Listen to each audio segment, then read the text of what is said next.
আসসালামু আলাইকুম। বাংলাদেশ বেতার, রাজশাহী। স্থানীয় সংবাদ পড়ছি এএসএম তানিয়া খানম। সমাজ কল্যাণ প্রতিমন্ত্রী ফারজানা শারমিন বলেছেন, প্রধানমন্ত্রী তারেক রহমানের নেতৃত্বে দেশের যে কোনো উন্নয়ন শুরু হবে গ্রাম থেকে। গ্রাম বাঁচলে বাংলাদেশ বাঁচবে।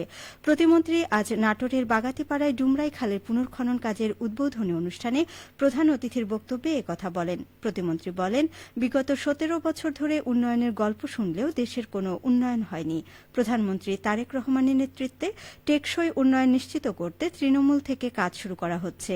নারীদের মর্যাদা প্রতিষ্ঠায় ফ্যামিলি কার্ড প্রদান করা হচ্ছে। কৃষকদের উন্নয়নে কৃষি ঋণের সুদ মওকুফ করা হয়েছে।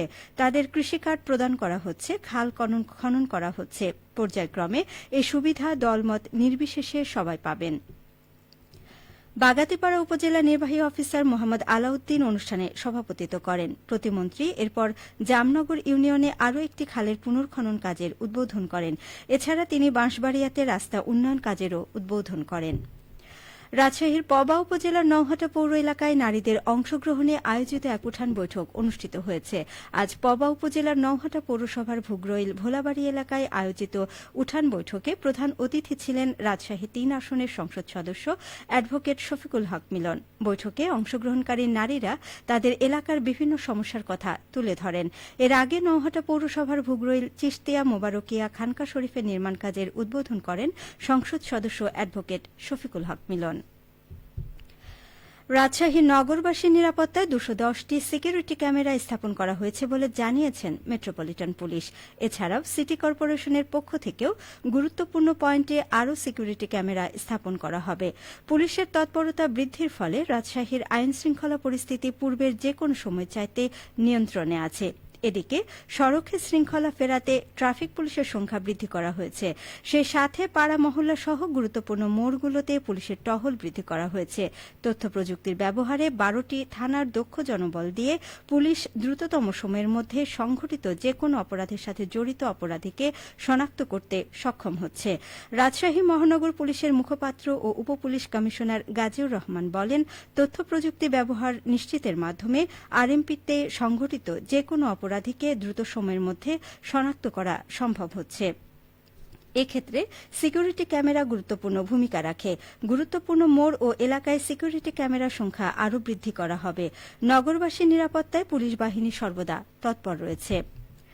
সিরাজগঞ্জের বাঘাবাড়ী অয়েল ডিপো থেকে প্রতিদিনই পেট্রোল পাম্পগুলোতে বাড়ানো হচ্ছে জ্বালানি সরবরাহ। আজ রাজশাহী, রংপুর ও ময়মনসিংহ বিভাগের ২০ জেলার ৩২৮টি পাম্পে জ্বালানি সরবরাহ দেওয়া হচ্ছে ৩০,৬০,০০০ লিটার। এর মধ্যে diesel ২৩,৫০,০০০ litre, petrol ৫,০৪,০০০ litre, octane ১,৫১,৫০০ litre. গতকালের চেয়ে সরবরাহ বাড়ানো হয়েছে ১,৫৪,০০০ লিটার। পাম্পগুলোতে জ্বালানি সরবরাহ বাড়তে থাকায় সুফল মিলছে। নিরবিচ্ছিন্নভাবে পাম্পগুলো থেকে জ্বালানি সংগ্রহ করতে পারছে ব্যবহারকারীরা। কৃষি নির্ভর রাজশাহীর অর্থনীতির অন্যতম চালিকা শক্তি আম। চলতি মাসের শেষ সপ্তাহ থেকে পর্যায়ক্রমে বাজারে নামতে শুরু করবে বিভিন্ন জাতের রাজশাহীর সুস্বাদু আম। এদিকে অপরিপক্ব ও কেমিক্যালযুক্ত আম বাজারজাতকরণ রোধে রাজশাহী অঞ্চলের কৃষি বিভাগ প্রতি বছর ম্যাঙ্গো ক্যালেন্ডার প্রকাশ করে আসছে। রাজশাহী জেলাতে ১৯,০৬২ হেক্টর জমিতে থাকা আম বাগানে উৎপাদনের লক্ষ্যমাত্রা ধরা হয়েছে ২,৪৩,০০০ মেট্রিক টন, যার সম্ভাব্য বাজার মূল্য প্রায় ৮ কোটি টাকা। রাজশাহী জেলার কৃষি সম্প্রসারণ অধিদপ্তরের উপপরিচালক মোহাম্মদ নাসির উদ্দিন বলেন, বাজারে কোন জাতের আম কখন বিক্রি করা যাবে এ বিষয়ে প্রশাসন ও আম ব্যবসায়ীদের সাথে নিয়ে সিদ্ধান্ত গ্রহণ করা হয়। এরপর তা প্রচার করা হয়। এতে করে উভয় পক্ষই লাভবান হয়ে আসছে। আম প্রক্রিয়াজাতকরণের উপর জোর দিয়ে তিনি আরও জানান, এখন আমের মুরব্বা, চিপস সহ আমসত্ত্বের চাহিদা রয়েছে। এসবের দাম আমের চাইতেও বেশি। কাজেই আম প্রক্রিয়াজাতকরণ নিয়ে বাগানীদের কাজ করতে হবে। সবশেষে আবহাওয়া। আজ রাজশাহীতে সর্বোচ্চ তাপমাত্রা ছিল ৩২.৩ ডিগ্রি এবং সর্বনিম্ন ২৪.৭ ডিগ্রি সেলসিয়াস। বিকেল ৩টায় বাতাসে আপেক্ষিক আর্দ্রতার পরিমাণ ছিল ৬৩%। রাজশাহী ও পার্শ্ববর্তী এলাকায় আজ সূর্যাস্ত সন্ধে ৬টা ৩৬ মিনিটে। সংবাদ শেষ হল। আমাদের পরবর্তী স্থানীয় ইংরেজি সংবাদ সন্ধে ৬টা ৫ মিনিটে।